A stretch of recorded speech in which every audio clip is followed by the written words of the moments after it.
Okay. Hello, everybody. I am Halil Ibrahim Kalkan from Volosoft. Today, I will explain an efficient way of developing large-scale microservice solutions by integrating Kubernetes to your development environment. I will also introduce the brand new product for ABP developers, which makes that integration possible and easy. Let's start by introducing today's main topics. I will begin by defining the problem first. Why it's hard to prepare a development environment for a microservice development.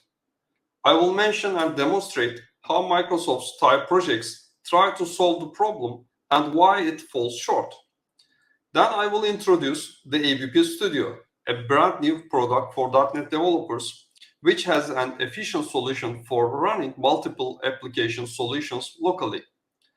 Finally, I will offer an efficient way of developing such complex solutions locally by integrating Kubernetes into your development environment and demonstrate how ABP Studio automates it for us.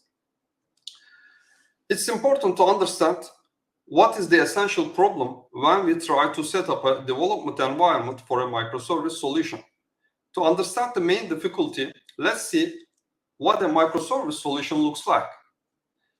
A typical microservice solution consists of many components communicating to each other.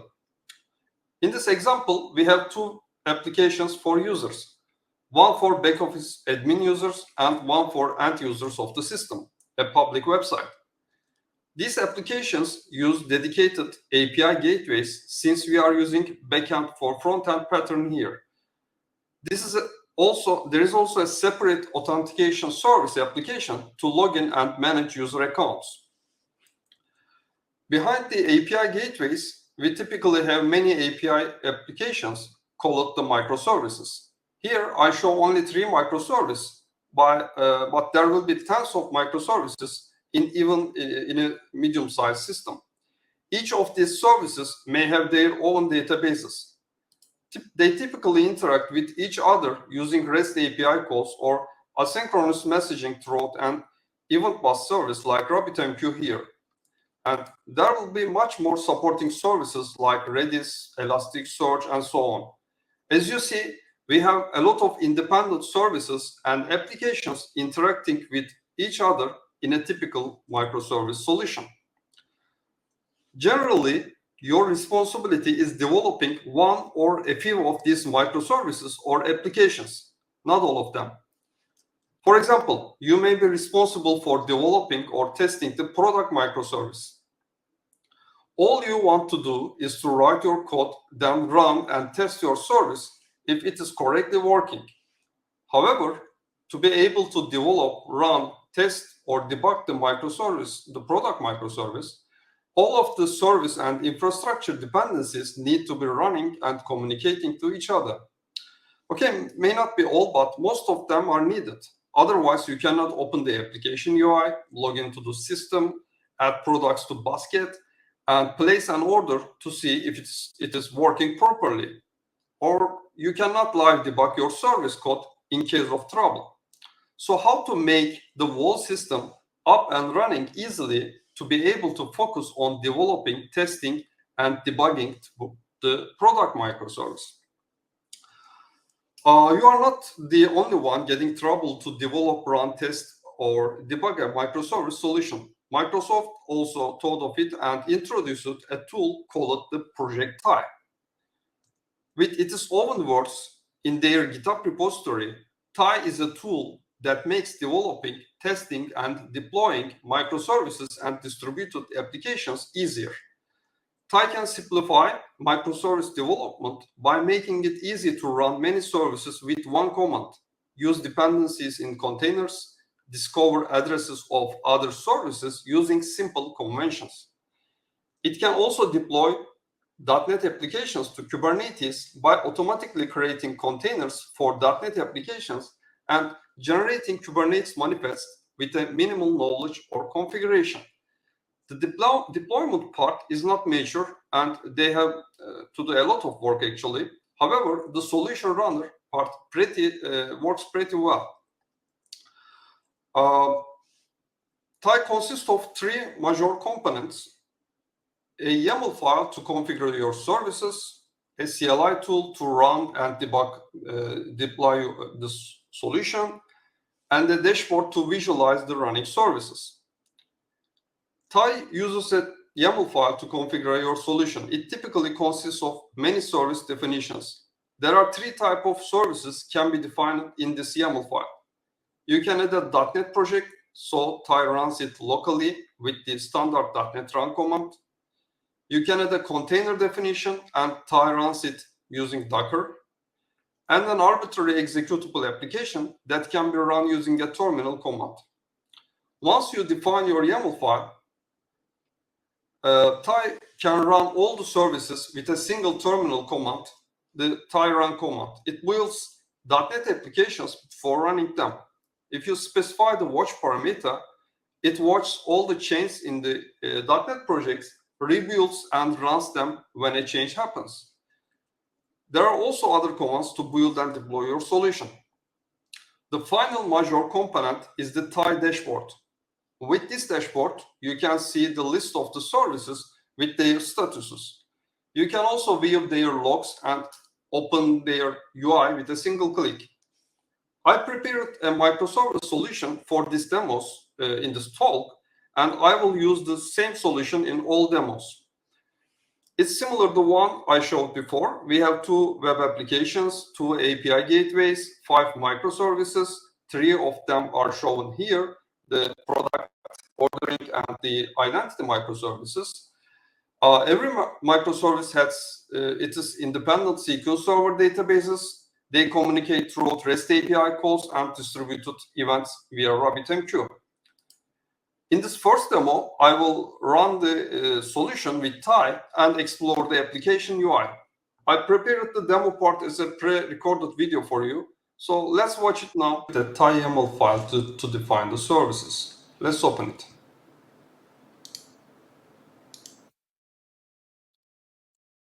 You can see an entry for each service. The project field shows the path of the CS project files of the related services.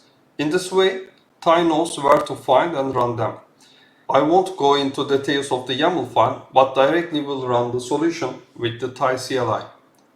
I'm opening a command line terminal in the directory that contains the YAML file. I type the TIE run command with the watch argument.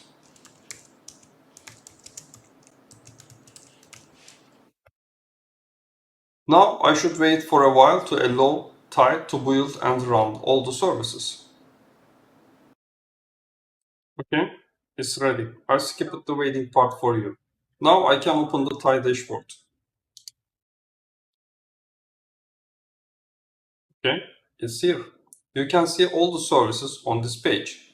The bindings column shows the URL of the related application, so we can click it to open the application user interface. The replicas column shows how many instances of the services are running. That means you can run multiple instances of your applications with TIE. TIE automatically restarts your service if it fails, and the restart column shows how many times it was restarted. Finally, you can view the application logs in the logs column. Let's click on the product service logs. You can see all the console output of this service. So if you get an error, you can view the service log easily. I'm returning to the dashboard and opening the web application UI by clicking the link in the bindings column. It opens the application in a separate tab. This is the main application of my microservice solution. I click the login button that redirects me to the authentication server, which is a separate application. Let me fill the credentials and log into the application. There are many things in this application that are coming from pre-built ABP application modules like identity management, OpenID integration module, language management module, and so on. However, I will focus on the CRM menu that I specifically built for this demo. The product page is used to manage our products. It mainly uses the product microservice of the solution. Let's create a new product.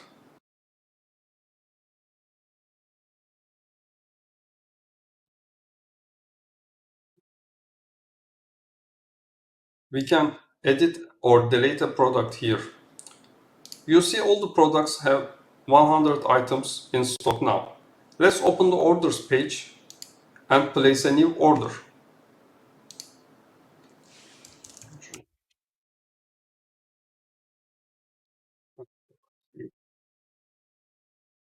This page uses the ordering service to list, create, and delete products, but also uses the product service to get names of the products to fill the product drop-down and the product name on the order list. I mean here and here. When I create an order, the ordering microservice publishes an event named order placed. The product service is subscribed to that event and decreases the stock count of the related product when we place a new order. Let's open the products page again. You see that the stock count of the product C is now 95. Since we have placed an order with 5 items, it was 100 before. Now, I will show how to make a development with the ordering microservice by the help of the project type. First, I want to show a problem with the application. Let's delete the product C, which we have already placed an order for. What happened to the related order? Let's open the order page again. You see that the product field is now empty. It cannot get the product name from the product microservice since the product was already deleted. Let's make a quick fix for this problem in the ordering microservice. I'm opening the ordering microservice source code. The getListAsync method of the ordering application service is used to show the orders in the UI. This method uses the product integration service to get names for the product IDs it needs to return the UI. I will change it to return an unavailable text instead of an empty text if the product is not found.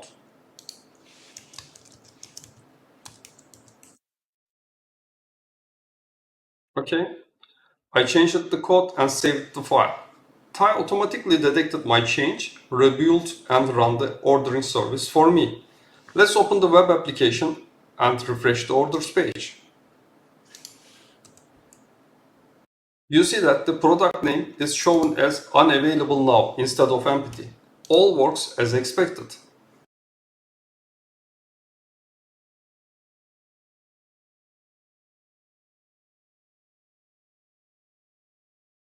Okay, the demo part shows how the Thai project is useful. However, there are many missing points and problems with the current project state. Let's talk about them. The first problem is that it starts very slow because every time you run it, it builds all the services. It takes more than 1 minute for a solution with only 10 services. It can currently run everything in your local computer. Even if you want to develop a single service, running tens of services locally consumes your system resources. You need a lot of RAM and CPU if you want to work with a large solution locally. The UI part is currently very simple.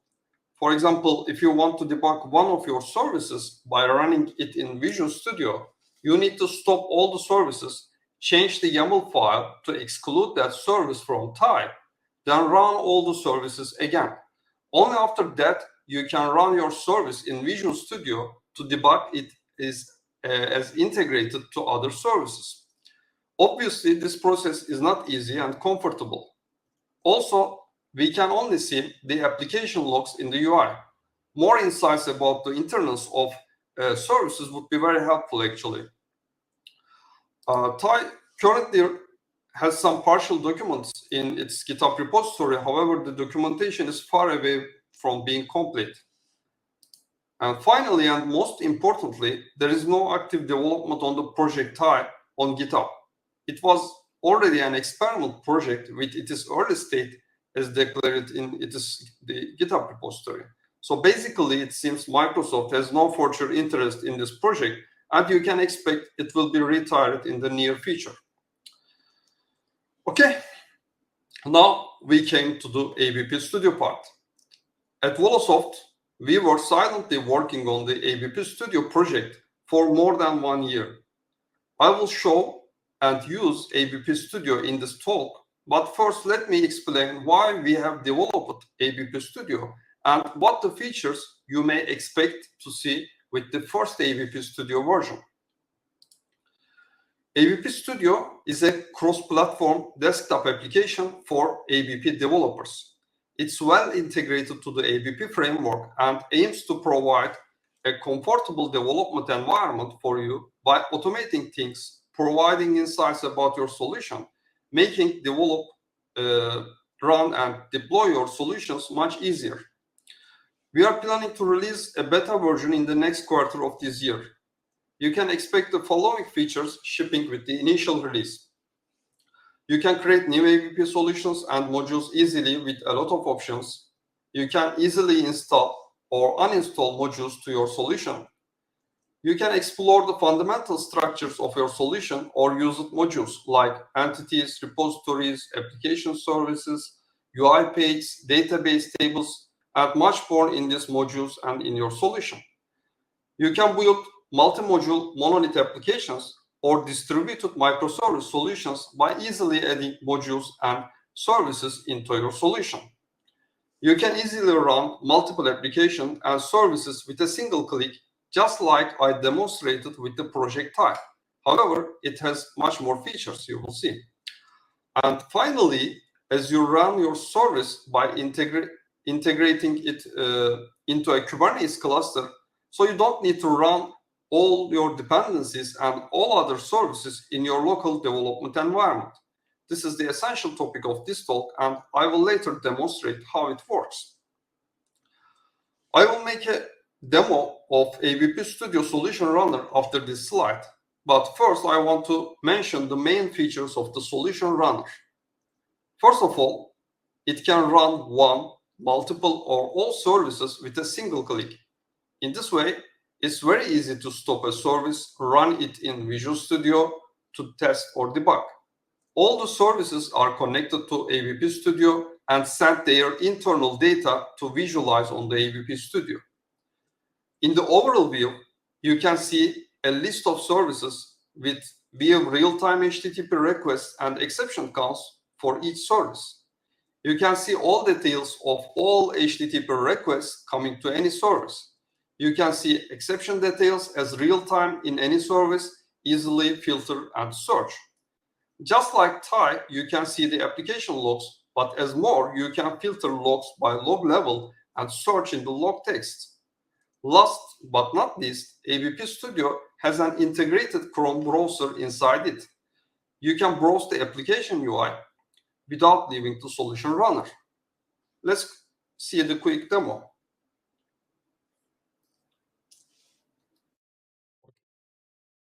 Okay, it's time for the Solution Runner demo. Here, you see the ABP Studio UI for the first time. Let's open the My CRM microservice solution from the recent solutions section.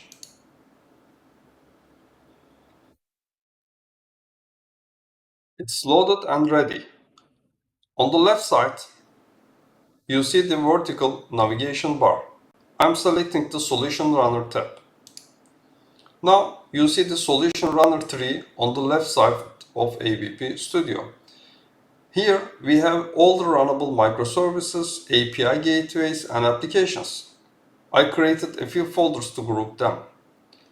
When I right-click to the root item, I can add new applications and folders. We also have Start All and Stop All actions. I can start any service by clicking the play button near to that service. Or I can click a folder to start a group of applications together. If I right-click to an application, I can easily browse it or see HTTP requests, exceptions, and logs. Let's click the play button on the root item to start all the system. It's being started. ABP Studio has started all the services in parallel. On startup, a service may fail because its dependencies are not ready yet. No problem, ABP Studio tries to restart the failing services until they are successfully started. The green chain icon indicates that the related service has linked to ABP Studio and started to send information. On the right side of ABP Studio, you see the information coming from the services. There are multiple tabs here, like overall, HTTP requests, exceptions, browse, and logs.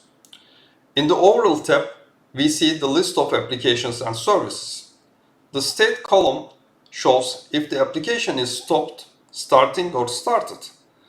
The instances column shows the number of concurrent instances of the service. The uptime column shows how much time passed after the service startup. The requests column is the count of HTTP requests coming to this service. And finally, the exceptions column shows how many exceptions occurred inside the service. Let's open the web application UI using the built-in browser.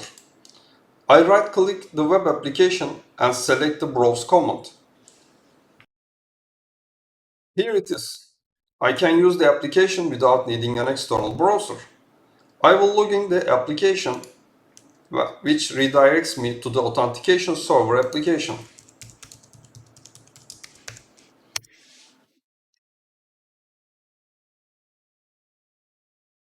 Okay, logged in. Let's open the products and orders page to see if they are working.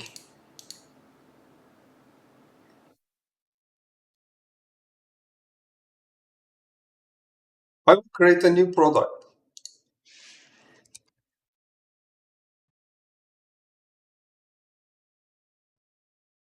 Okay, it has been created. Let's return to the overall tab. You see that we see some HTTP requests made for some of the services. Great. Let's see their details. I am opening the HTTP request tab.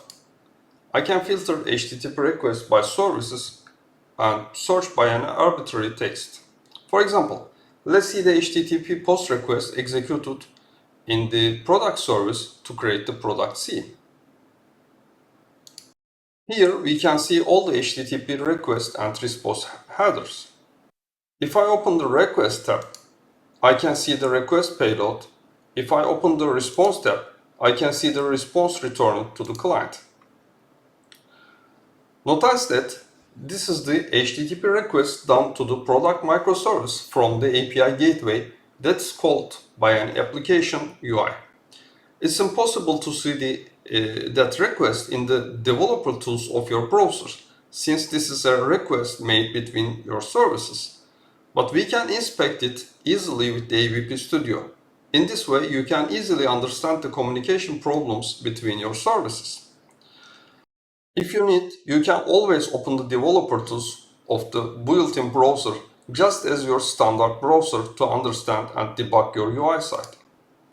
You can click the developer tools here, just like a regular browser. Let's try to create another product with the same name and see what happens.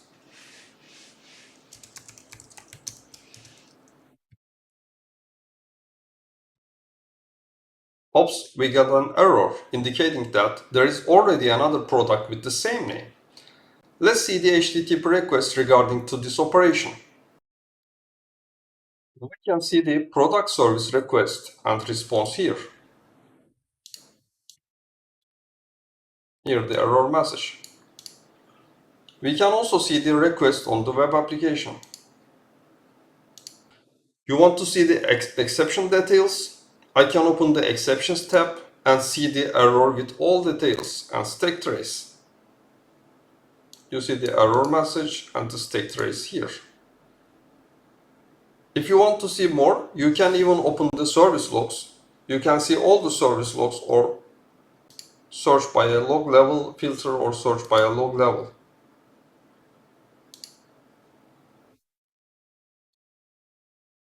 Yeah, we can filter by log level here, so we can easily find the error message or error logs here. Okay, let's return to the browser tab again. I want to make a development to change the behavior of the product microservice. Instead of throwing an error, I will add a random number at the end of the product name if the same product name was used before. I am stopping the product service in ABP Studio since I will run it in Visual Studio. Okay, it's stopped. I'm opening the product service. Here the line that throws the exception. I'm commenting it and just changing the code to add a random number to the name.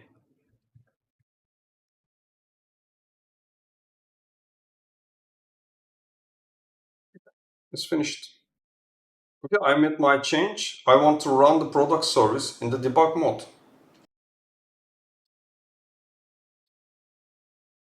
Okay, it has started. If I check the solution runner tree, I can see that it has been started externally. You see the external badge here. That means ABP Studio is linked to your service, even if it was not started by the ABP Studio. That's great. Let's add a breakpoint to the create service method to demonstrate our application is in the Visual Studio is being used. I'm opening the application UI and clicking the Save button again.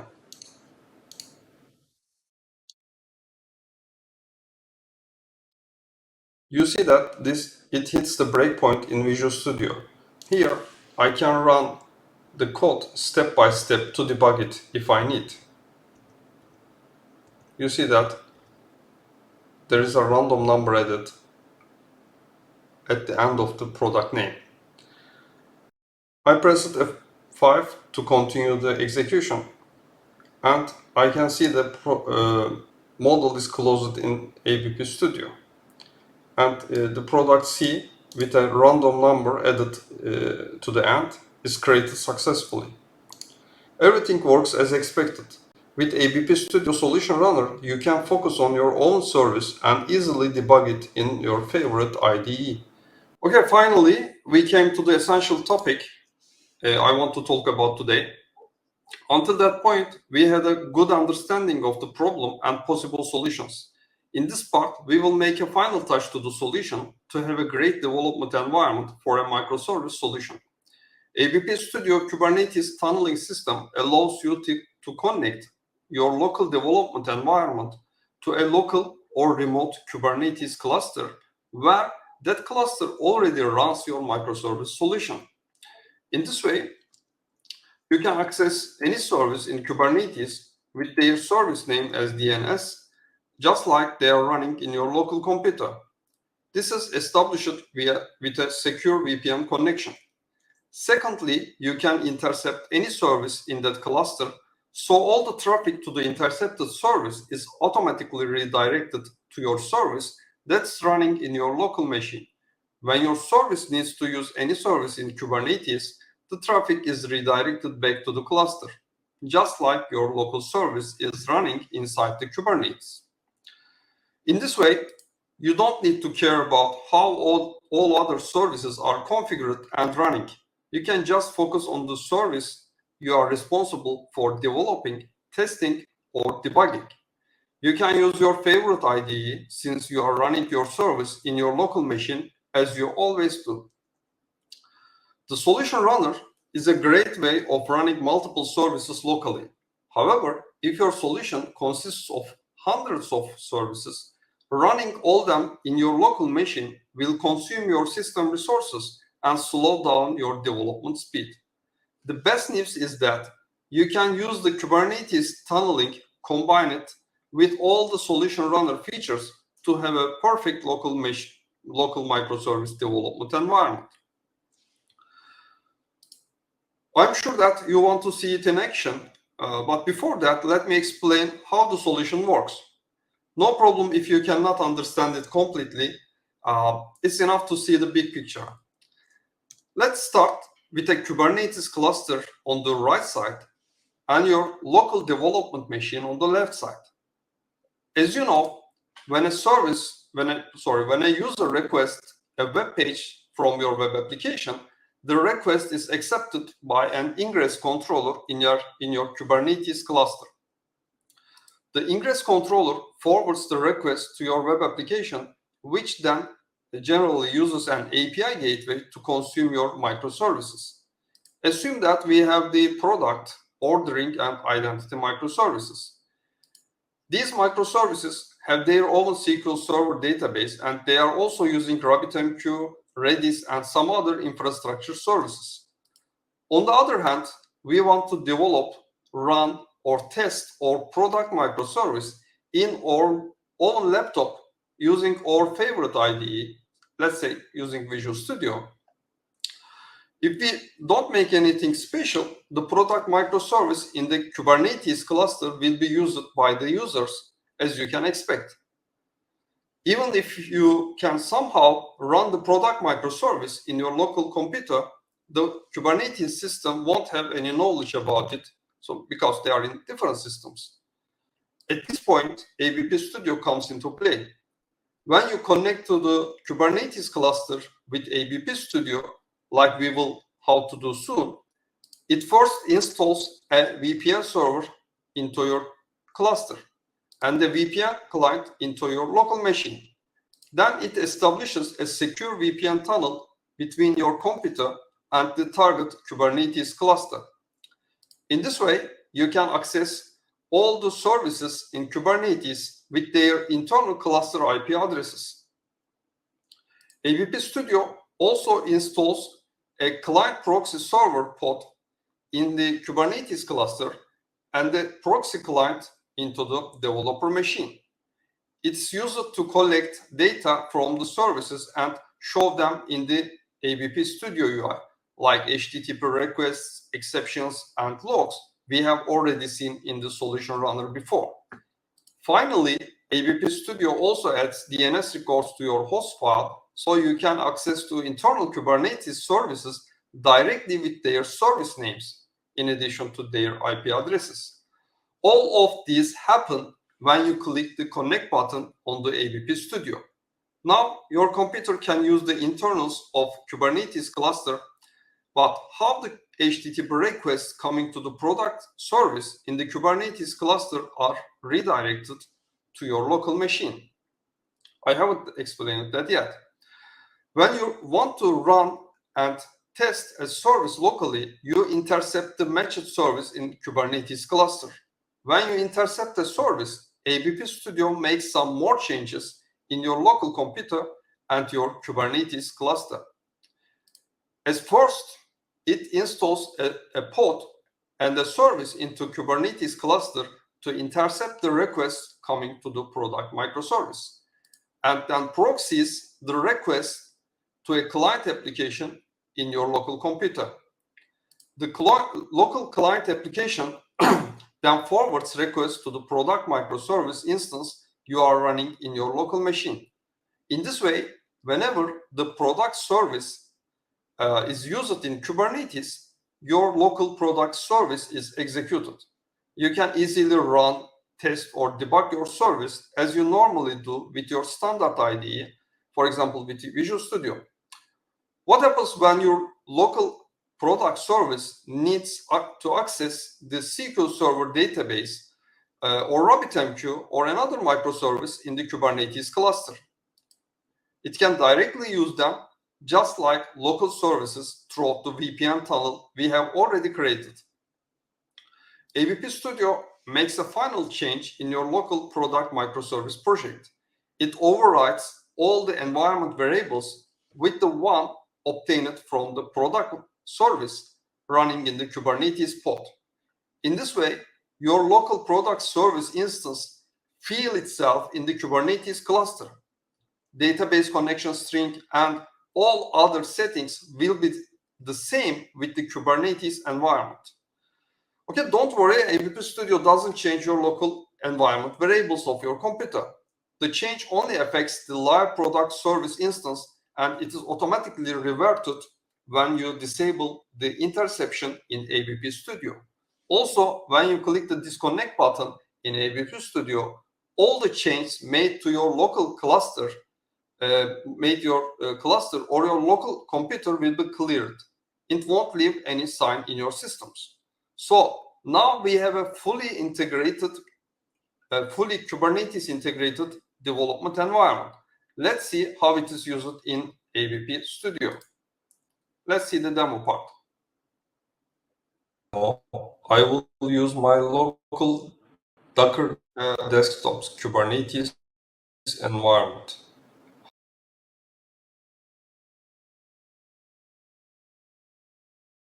However, all the things I demonstrate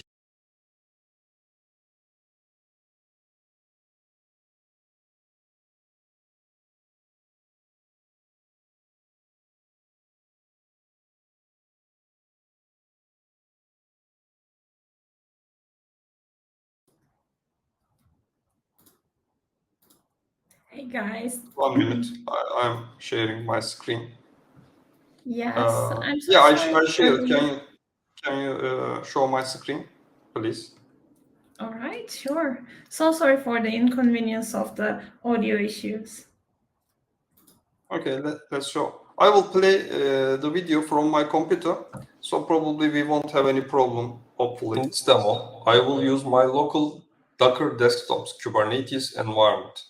However, all the things I demonstrate here can also work with any Kubernetes cluster, like Azure Kubernetes Service, for example. It doesn't matter. I have already deployed the solution to Kubernetes before the demo. It's already running in my browser, as you see. Okay. We can also see all objects running in the kubectl. You see the pods, services, deployments, replica sets, and more are already running in Kubernetes. Now I am opening the ABP Studio Solution Runner. I'm opening the solution. You see that none of the applications seem to be running. This is normal because they are running inside the Kubernetes cluster and there is no connection between ABP Studio and the Kubernetes cluster yet. We will return here again. Let's open the Kubernetes tab on the left side. When I open the Kubernetes tab, I can see the Kubernetes section on the left side. Here, I can manage Kubernetes profiles. A profile contains settings to connect the Kubernetes cluster. Let's edit the current profile. You see that Kubernetes cluster is Docker desktop and the namespace is myCRM. We can close it. Okay, now I can click the small connect button here to establish the VPN tunnel between my local computer and the Kubernetes cluster. It's done. You can see the list of all services here. Let's return to the solution runner. As you see, all the applications now seem running and linked to ABP Studio. That means we are collecting their internal data. Let's visit some page to see if it's working. I will create a new product and place a new order.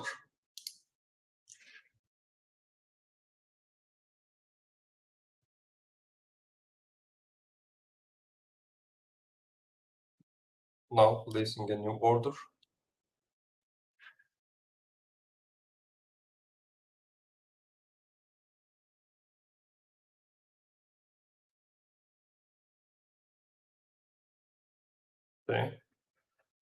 Okay, it seems all working.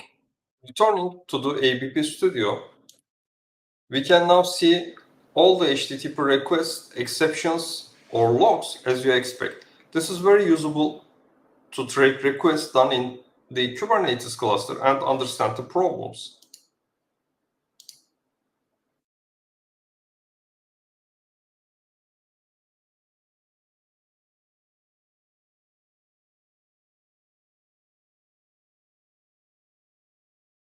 Let's try another thing and try to connect the SQL Server inside the Kubernetes cluster.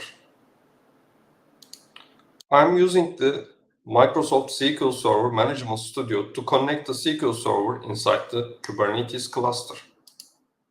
Okay, it's connected. we can see all the databases of the microservices. Remember that the SQL Server is working inside Kubernetes and it is not exposed to outside. So if we didn't use the ABP Studio VPN connection, it was not possible to connect it. Now let's see this service interception part. I will intercept the product service in Kubernetes to redirect traffic to my local computer. I am opening the ABP Studio in the Kubernetes tab, right-clicking the product service and selecting the enable interception command. Okay, it's done. You see the small green icon near to the product service indicating that the interception is already active. Let's open the web UI and try to visit the product page. Okay, it's trying to get products from the microservice. You see that we got an error. This is because that page consumes the product microservice and the traffic coming to the product microservice is redirected to our local machine.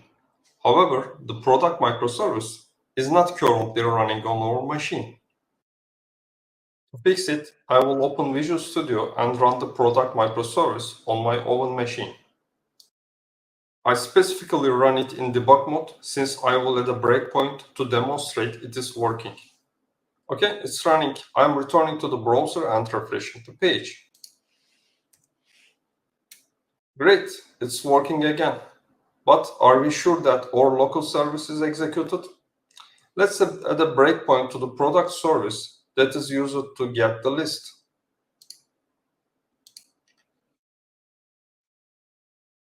Refreshing the product page again. And yes, our breakpoint is hit. Let's try another thing. I will continue. Let's try another thing. I will add a breakpoint to the event handler that's triggered when an order is placed. Now I will create a new order on the web application. The web application will use the ordering service to create the order. The order microservice will publish an event to RabbitMQ, and RabbitMQ will deliver the event to the product microservice, which is running on my machine. Because we intercepted the product microservice in Kubernetes. Let's do it.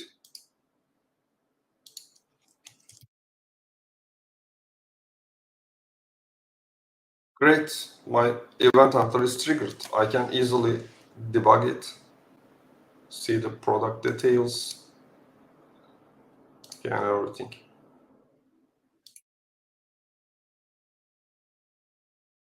Let's make a small development. I will change the product deleting code to not allow me to delete products with stock count more than 0. First, I'm stopping the product service in Visual Studio, changing the product service. Yeah, here. Okay, I'm changing the code. I'm getting the product from repository, checking if stock count is greater than 0, throwing an exception in that case. Otherwise, I'm deleting the product. Okay, I can run the application. This time I will not run in debug mode since I don't need it in this way. It's faster. Okay, it's running. I'm going to the product page and trying to delete a product. Now we are getting an error when we try to delete a product. You see that such microservice development is very easy and comfortable with the ABP Studio. Now I will disable the interception in ABP Studio.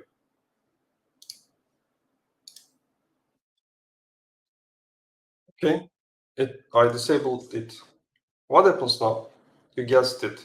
The product service in Kubernetes will be used just as before. To prove it, let's try to delete the same product again. You will see that we won't get any exception this time.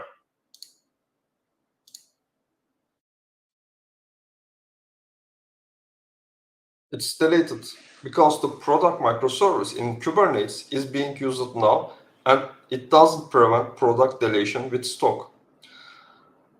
Finally, I can disconnect from the Kubernetes cluster if I want. In this way, ABP Studio will roll back all the changes it has done in Kubernetes cluster and in my local machine.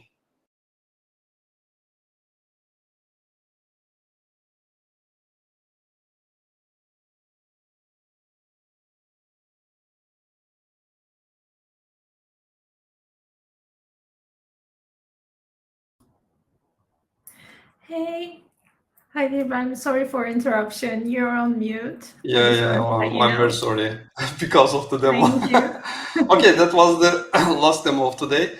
Lastly, I want to talk about ABP Studio's roadmap and project status.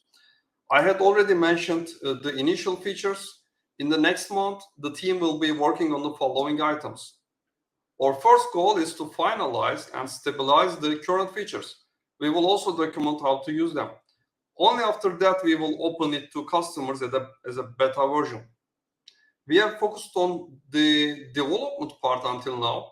We also want to add some deployment capabilities to ABP Studio in the future. Another goal is to make module customizations much easier than current by the help of ABP Studio. With ABP Studio, we have completely rethought how to discover and install modules. Based on that, we will also work on a common place to publish and consume application modules for the ABP framework. We have other great plans for that product. However, I cannot declare them yet as they are commercial secrets for now. We have planned to release the first beta version in a few months. So as I said before, I want to notice that the ABP Studio is not a new version or replacement of ABP Suite. We built the ABP Studio from scratch.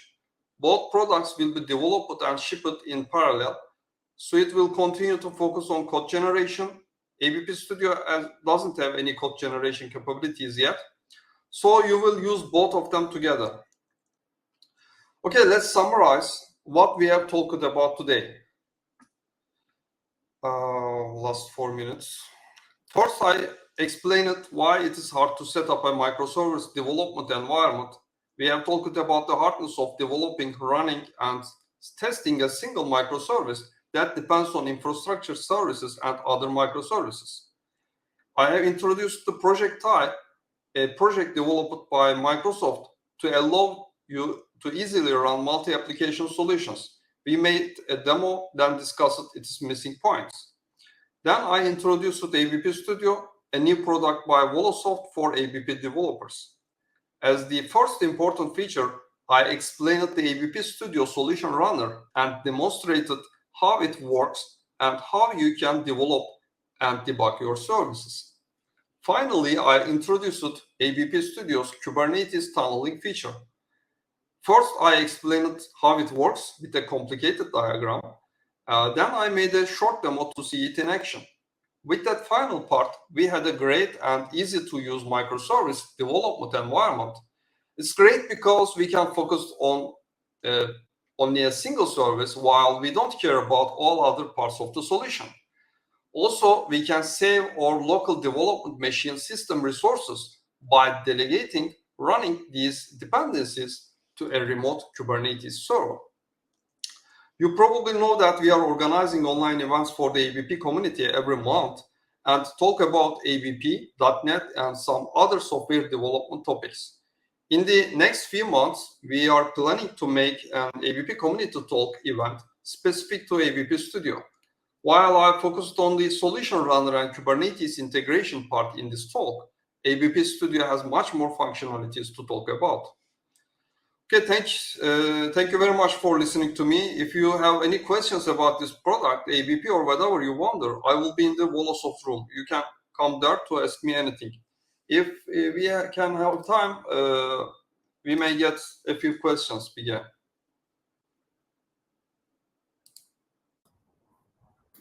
Sure, I would be happy to.